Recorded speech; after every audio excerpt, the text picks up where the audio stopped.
at Tawabin Channel. Nanti kita akan bahas di poin setelahnya, itu yang agak panjang kita jelaskan masalah mengenali karakter pasangan. Bapak-bapak, laki-laki selalu pakai akal, perempuan selalu pakai perasaan. Beda itu, beda sekali.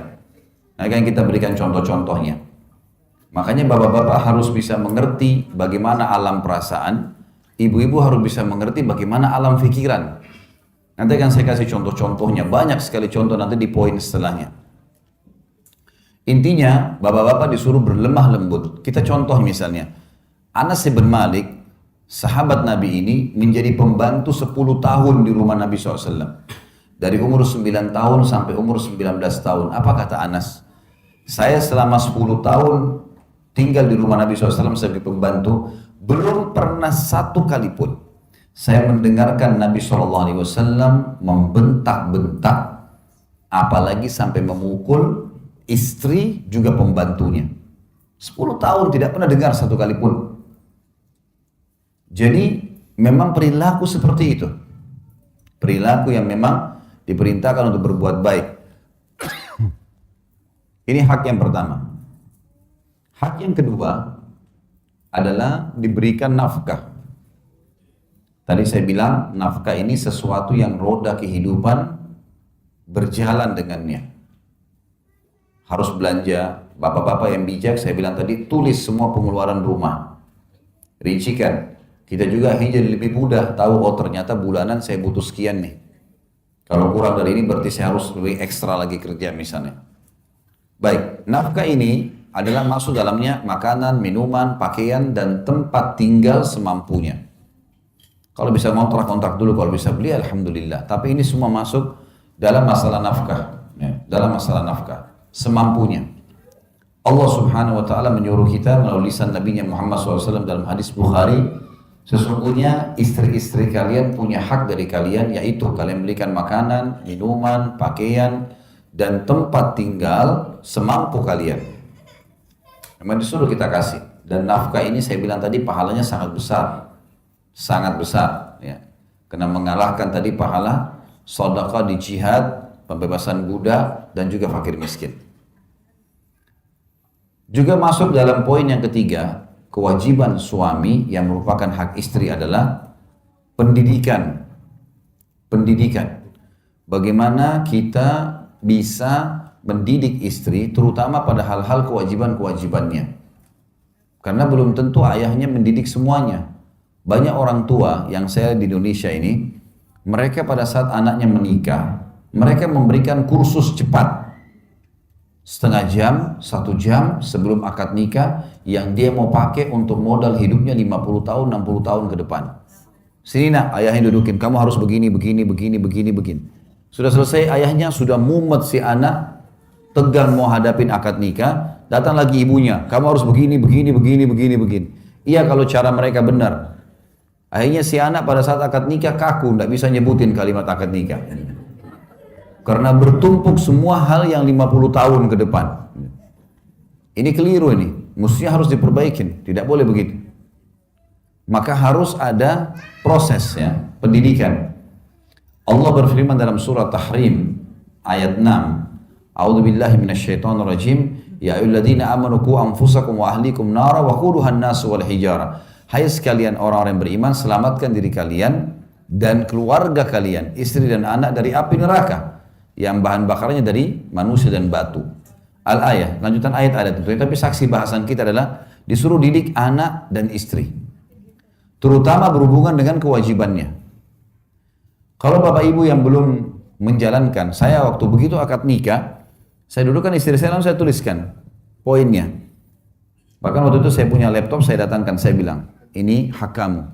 1, 2, 3, 4, 5. Tuntut dari saya. Ingatkan. Hak saya 1, 2, 3, 4, 5. Berikan saya itu.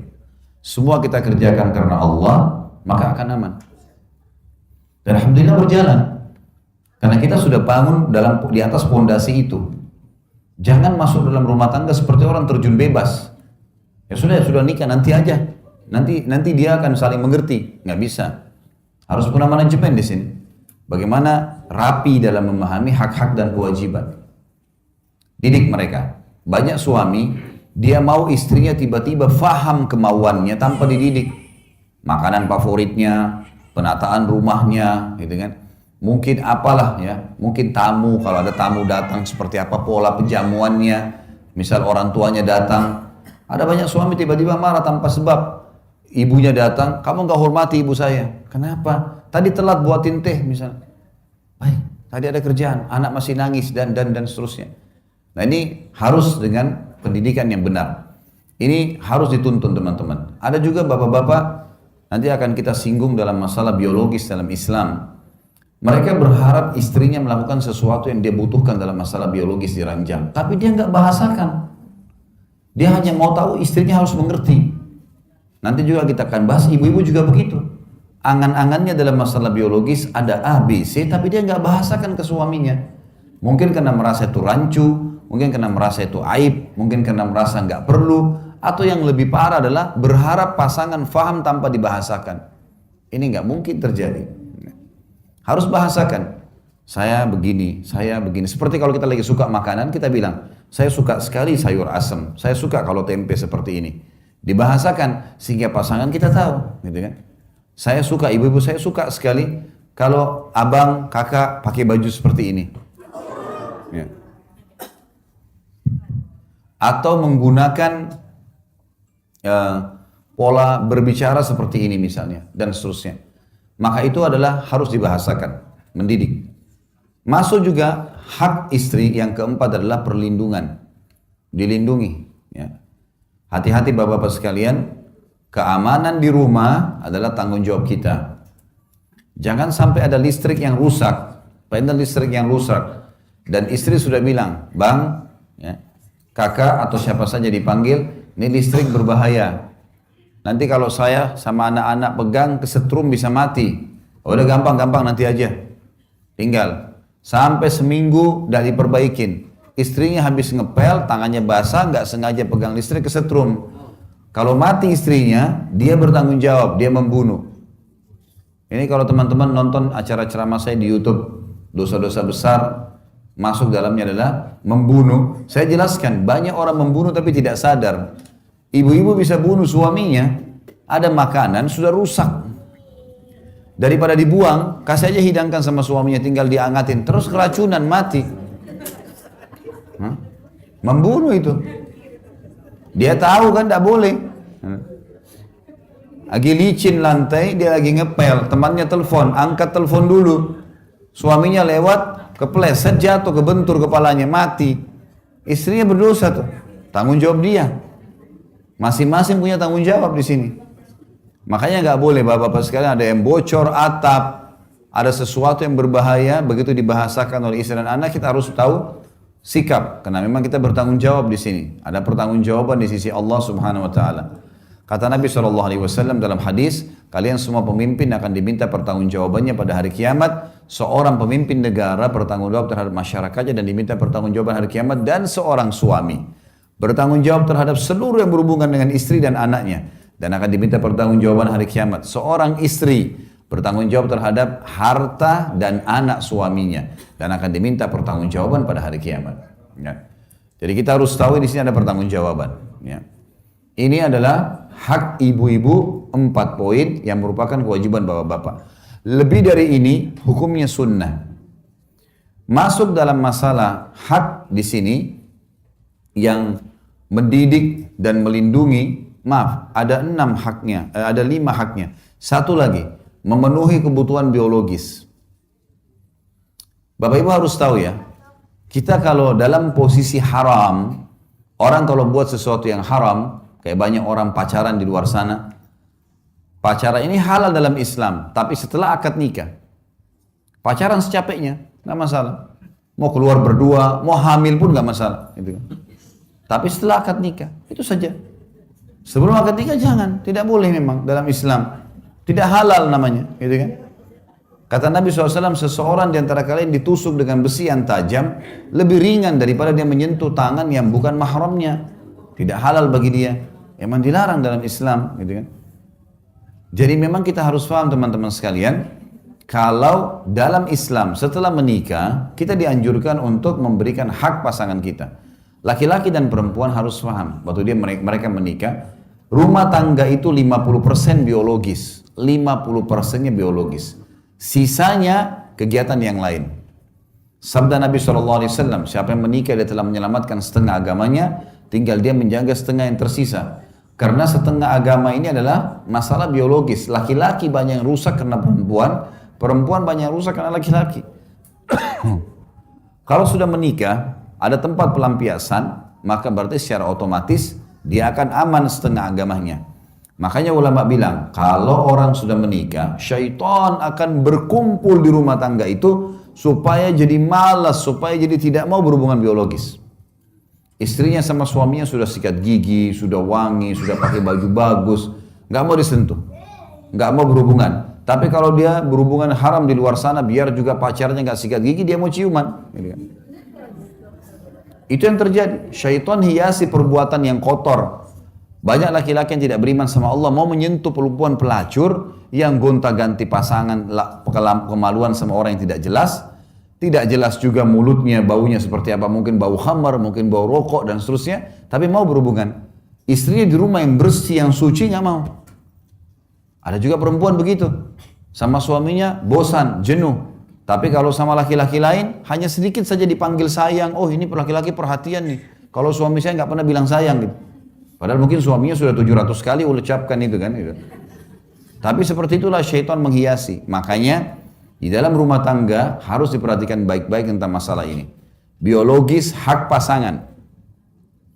Bukan aib Bapak Ibu sekalian. Apa yang bapak-bapak suka dan apa yang ibu-ibu suka dari pakaian, dari minyak wangi, dari gerakan-gerakan biologis dibahasakan ke pasangan. Saya tidak merasa malu, Bapak Ibu sekalian, kalau saya masuk ke pasar, saya membelikan baju tidur istri saya. Warna yang saya suka, model yang saya suka, saya kasih dia di rumah, ini dari saya, kamu pakai ya.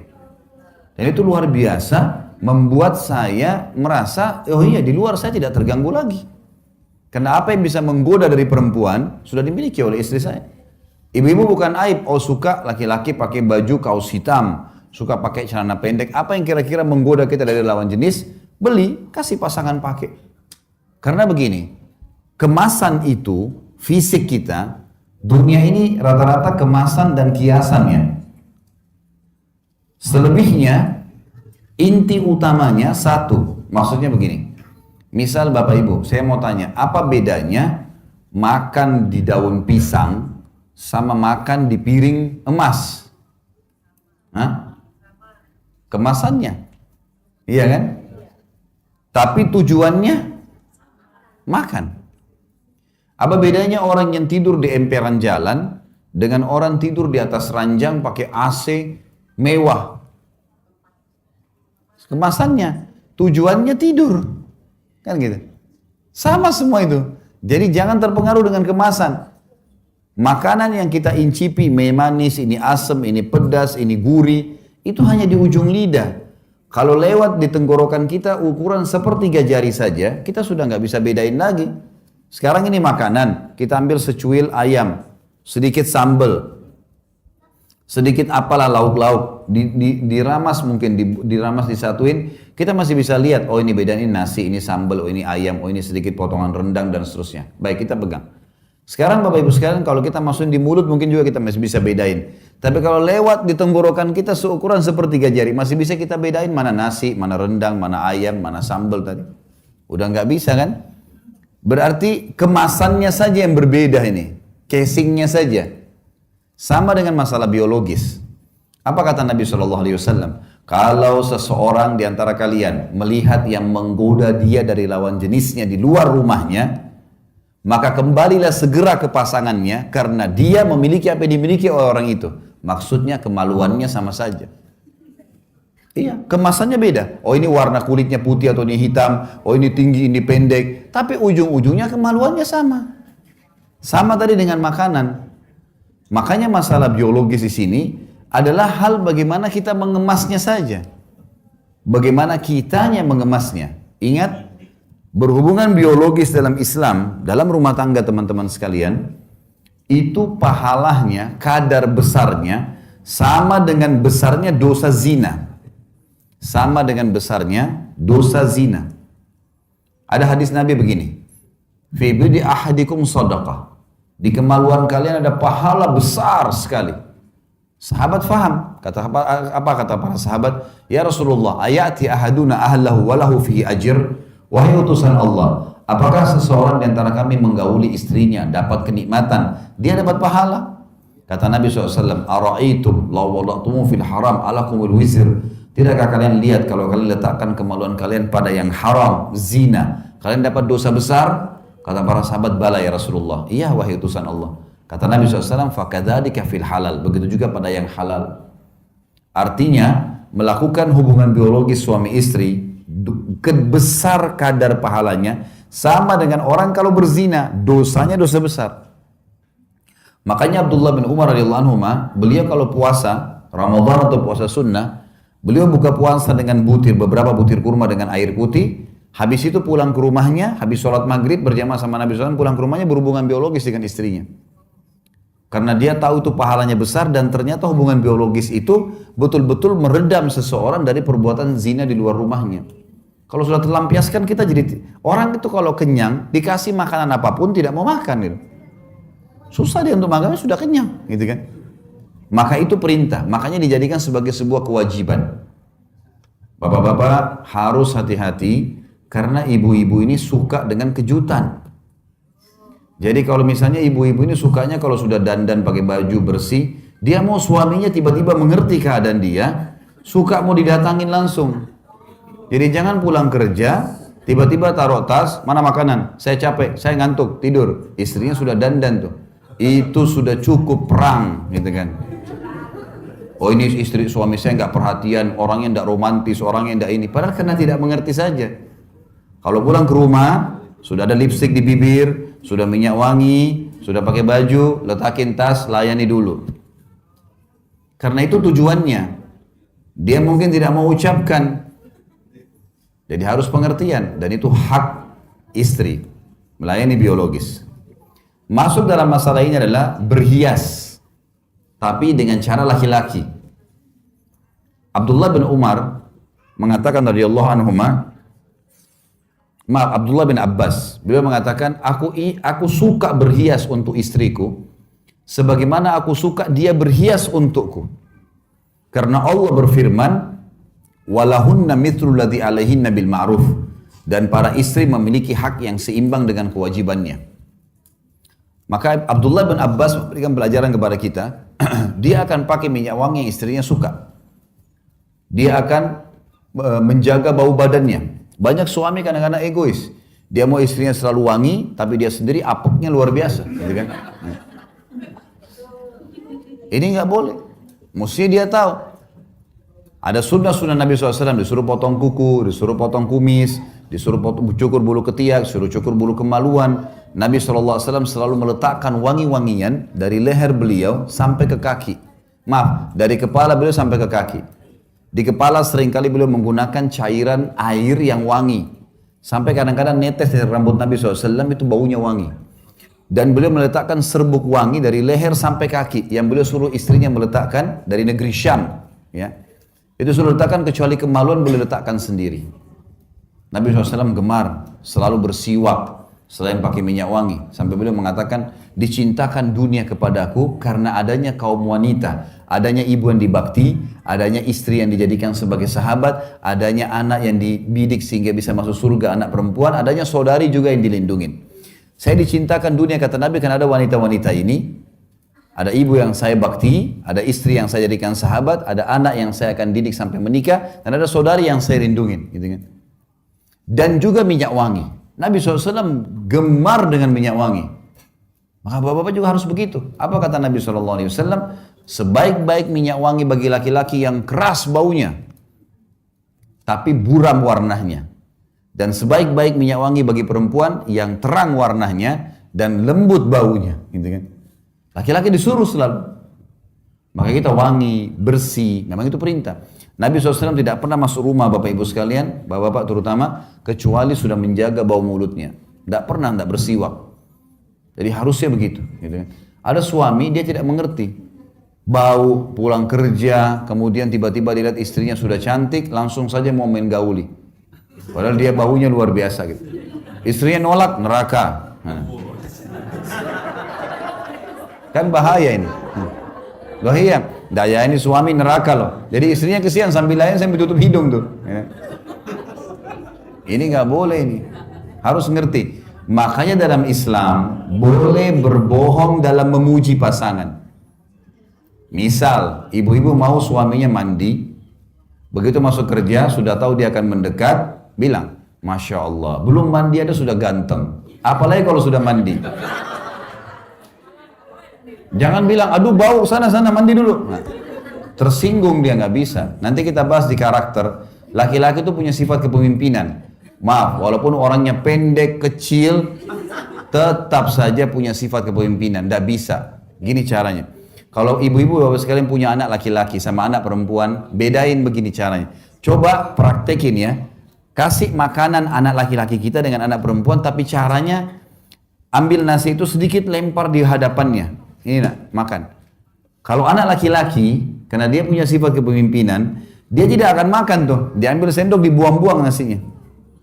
Dia rasa tercoreng kepemimpinannya. Dari kecil sudah begitu tuh. Anak perempuan kita kasih makan, nak, dimakan sama dia biasa. Tidak ada masalah buat dia. Jadi hati-hati dalam menghadapi pasangan, karena ada hal-hal yang seperti nanti kita lebih jelas masalah di karakter ya. Tapi ini contoh. Sama juga suami begitu, dia pulang rumah, istrinya lagi cuci baju, keringatan, gitu kan. Sama dia bisa bahasakan, Masya Allah, belum mandi sudah cantiknya begini. Apalagi kalau sudah mandi, nanti lari ambil handuk tuh. Dia mandi sendiri nanti. Kalau pasangan bilang sebentar, jangan dulu saya mandi dulu ya. Kasih waktu mandi. Jangan bilang sudah saya nggak sabar. Nggak boleh.